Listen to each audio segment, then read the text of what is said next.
ଆମେ ବେଳେ ବେଳେ ଆମ ନିଜର ଭାଗ୍ୟକୁ ଆଉ ବେଳା ଖରାପ ବୋଲି ଭାବିକିରି ନିଜକୁ ଧିକ୍କାର କରେ। ଆଉ କୁହେ ସବୁ ଆମ ଭାଗ୍ୟର ଲେଖା, ଯାହା କପାଳ ଲେଖନ କେ କରିବ ଆଣ, ଭାଗ୍ୟରେ ଯାହା ଲେଖା ଅଛି ସେ ହିଁ ଘଟିବ। ଆଉ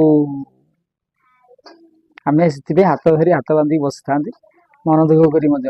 କିନ୍ତୁ ପ୍ରକୃତରେ ବାସ୍ତବିକ ଜୀବନଟା ହେଲା ସେୟା ନୁହେଁ ଯେ କପାଳ ଲିଖନ କରିବା ଆନ ନୁହେଁ।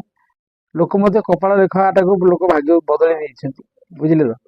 ଆଉ ତାର ଉଦାହରଣ ଆପଣଙ୍କୁ ଦଉଛି ଗୋଟେ ଭିଡିଓ ମାଧ୍ୟମରେ। ଦେଖନ୍ତୁ ଏଇ ପିଲାଟି, ତାର ଗୋଟେ ଗୋଡ ଛୋଟା, ସେ ମଧ୍ୟ କ୍ରିକେଟ ଖେଳି ପାରୁଛି ଆଉ ଦୌଡ଼ି ମଧ୍ୟ ପାରୁଛି।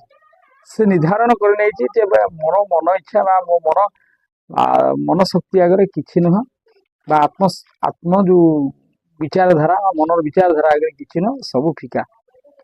ତ ଦେଖନ୍ତୁ ଭିଡିଓଟି। Talking shit, fuck the drama. You keep it coming, I'ma send you to your mama. Pistol whip, quick clip, get the guns out.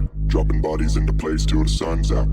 Can't fuck with me, so don't even try. Cause when the bullets fly, I'm the last one to die.